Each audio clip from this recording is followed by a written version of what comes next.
We're back to cut through the noise and tell you what actually moved markets this week. Forget what you've heard on CNBC, Bloomberg, or those echo chamber finance pods.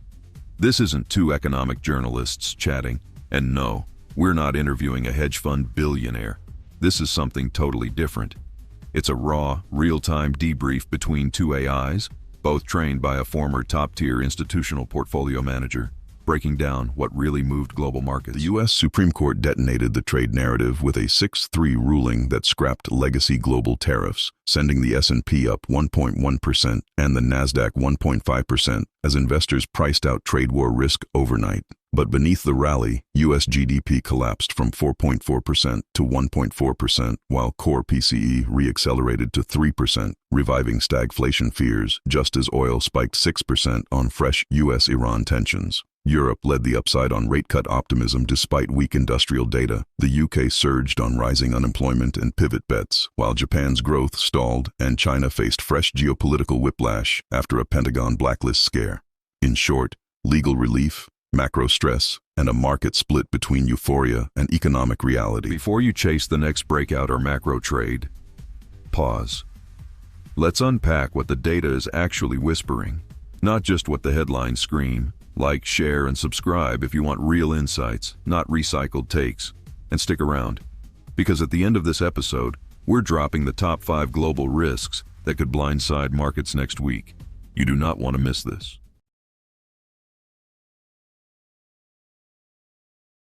It is Saturday, February 21st, 2026. I am your host, joined as always by our chief global strategist, and if you have been glued to your terminal this week, you probably have a bit of whiplash. Oh, definitely. We just wrapped up a holiday-shortened week, but honestly, it felt like we packed about 3 months of volatility into 4 trading days. Yeah, it was heavy. It was. And we have a massive amount of ground to cover today because the headline event, things splashed across every single front page, is the U.S. Supreme Court basically handing the market a gift on a silver platter. I mean, I wouldn't just call it a gift. It was a complete structural shift. Yeah. The court totally upended the trade policy landscape we've been living in for years. Right. It sent stocks rallying, it snapped losing streaks, and it changed the narrative on global commerce overnight. But, and this is the caveat we always have to make on this deep dive, if you look just 1 inch below that shiny surface, the tension is incredibly high. It's palpable. It is your classic split screen reality. On one screen, you have, party time, tariffs are illegal. Or lawyers popping champagne. Exactly. But on the other screen, you have this macro data that is quietly screaming in the corner.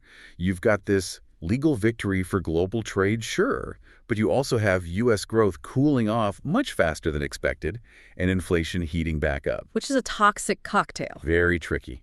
Very toxic. So here is our mission for you today. We are doing a lightning-fast tour around the world. We're going to unpack exactly what the Supreme Court ruled and why it matters for corporate balance sheets. Yep. We have to dissect those scary U.S. GDP numbers.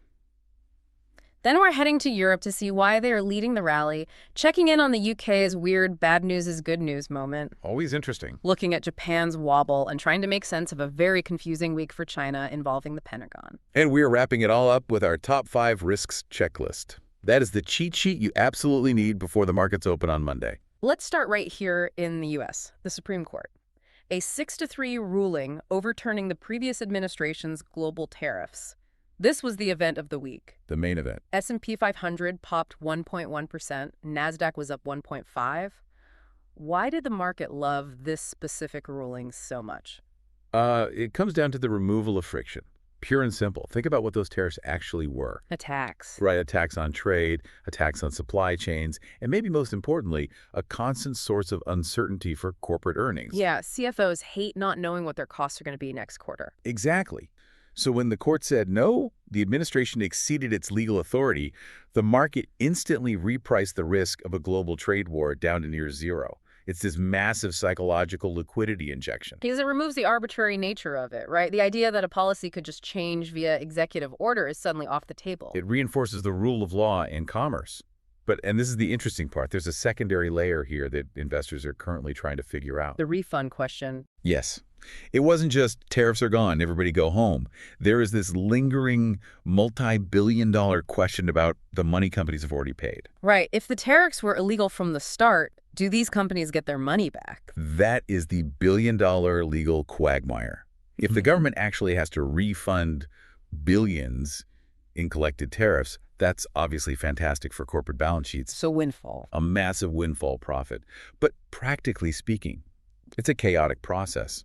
The government isn't just going to start writing checks on Monday. No. But the market, they completely ignored the administrative chaos and just celebrated the victory. So the lawyers are thrilled. But the economists, they seem to be reaching for the aspirin right now. Yeah, they are.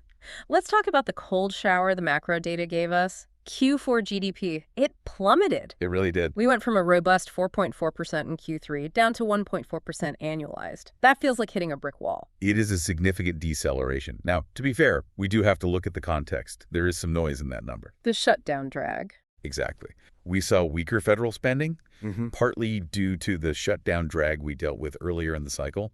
That pulls the headline number down artificially. So what, we just dismiss it as a blip? I wouldn't go that far. Even if you strip out the government shutdown effects, the private sector momentum is softening. You don't just go from 4.4 to 1.4 because of a few weeks of government closures. The engine is sputtering.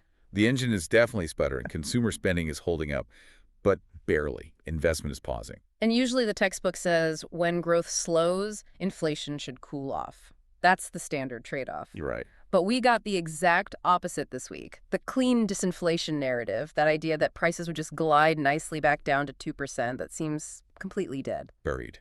The data this week was a massive wake-up call for anyone betting on a smooth ride.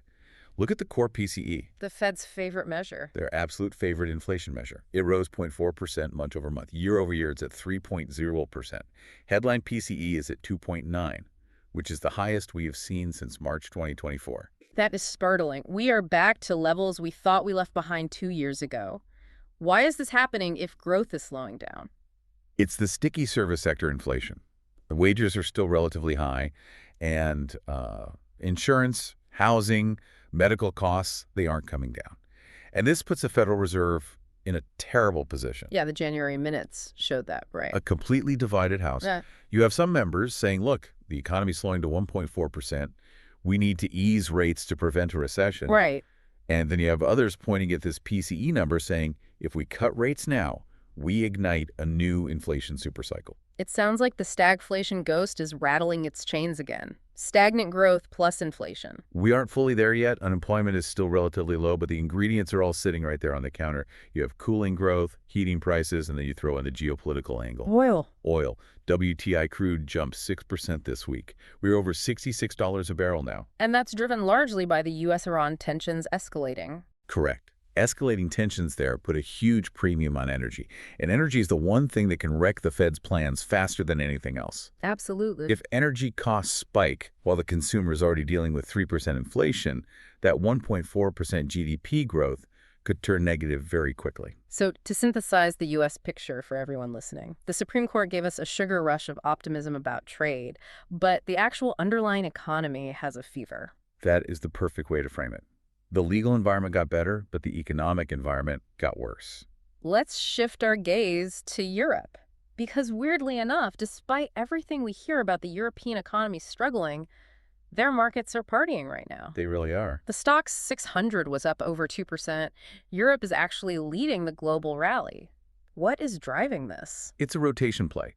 Investors are looking at the U.S. and seeing a tech-heavy, very expensive market with inflation problems. Yeah. Then they look at Europe and see value. It's a diversification play.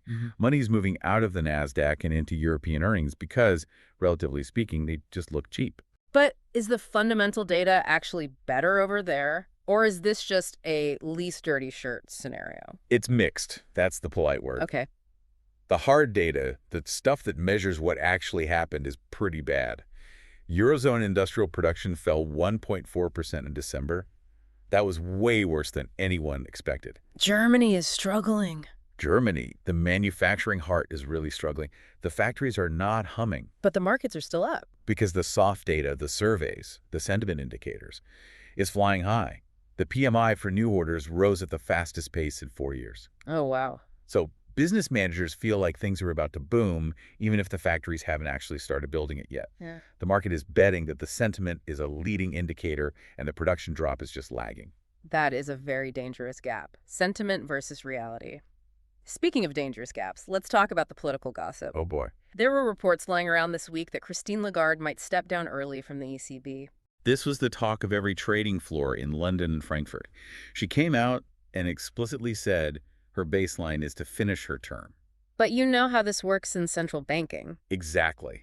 When you have to clarify that you aren't quitting, it usually means there is smoke. And apparently, Spain is already waving its hand saying, pick us for the successor. Yes, the succession jockeying has definitely begun. And markets hate uncertainty at the top of a central bank. If Lagarde becomes a lame duck, or if there is a visible power struggle between the northern and southern European blocs, that creates a ton of volatility for the euro. But right now, the market is ignoring it. Right. For now, they're ignoring the politics and just buying the Europe is cheaper than the U.S. narrative. Let's cross the channel to the UK. The FTSE 100 hit new peaks, up over 2.2%. And this feels like a classic case of bad news is good news, doesn't it? It is the textbook definition of it. Yeah. If you were a normal person looking at the UK economy, you'd be extremely worried. But if you're a trader, you are buying. Let's look at why a normal person would be worried. Unemployment rose to a 5-year high, 5.2%. That is not a small number for the UK. No, it is a significant deterioration in the labor market. Real people are losing jobs. Wage growth is slowing down too. The economy is visibly showing cracks under the pressure of high interest rates. But for a trader in London, that implies what the rescue is coming. Exactly. It implies the restrictive policy is over. The Bank of England can't keep rates high with unemployment hitting 5.2%. Right. Traders are betting heavily on a March rate cut. They are completely front-running the central bank pivot. And inflation helped that case too. It cooled to 3.0%. It did, largely thanks to fuel prices dropping previously, though we do need to watch that oil spike we mentioned earlier. But generally, the narrative in London is the pivot is here. So the worse the employment data gets, the higher the FTSE goes. Because the liquidity tap is about to turn back on. Got it. So the UK is rallying on the hope of a rescue. Now let's go to Japan. The Nikkei didn't get the memo. No, it did not. It drifted lower, down 0.20%. Why is Japan the odd one out here? Japan is facing a structural stall. The growth engine there just stopped. Q4 GDP came in at 0.2% annualized. Ouch. I saw expectations were for 1.6%. That is a massive miss. A huge miss. And the scary part is private consumption. It's completely flat, 0.1%. Wow. Japanese consumers are simply not spending. They're either hoarding cash or just getting squeezed by the cost of living. And usually, a weak economy means a weak currency, which helps Japan because they're such massive exporters. The yen is getting hammered again. We're in the 154 range against the dollar. Why isn't that lifting the stock market? Usually a weak yen helps Toyota and Sony, which boosts the Nikkei. But this time, the growth fear is just overpowering the currency benefit. Yeah. Plus, inflation slowed to 2.0%, the slowest in 2 years. So they're sliding back. Yeah, it looks like they are sliding back into that low-growth, low-inflation trap they spent decades trying to escape. So you have a weak economy, slowing inflation, and a weak currency. What is the government doing? I saw PM Sanae Takaichi talking about proactive fiscal policy. She is calling for it, but the market isn't seeing the action yet. Takaichi wants to spend to boost growth, basically Keynesian stimulus. Yeah. But right now, the momentum just isn't there. Japan is wobbling. And the geopolitical stuff doesn't help? Not at all. Japan is very sensitive to trade flows in Asia, and those flows are highly uncertain right now. Which brings us perfectly to China. It was Lunar New Year, so the mainland markets were closed.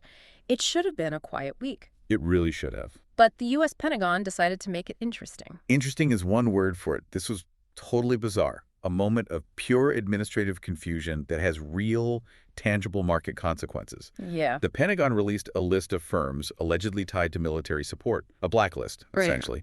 And it included giants like Alibaba, BYD, Baidu, TP-Link. And then, almost as quickly, they just withdrew it. Yes.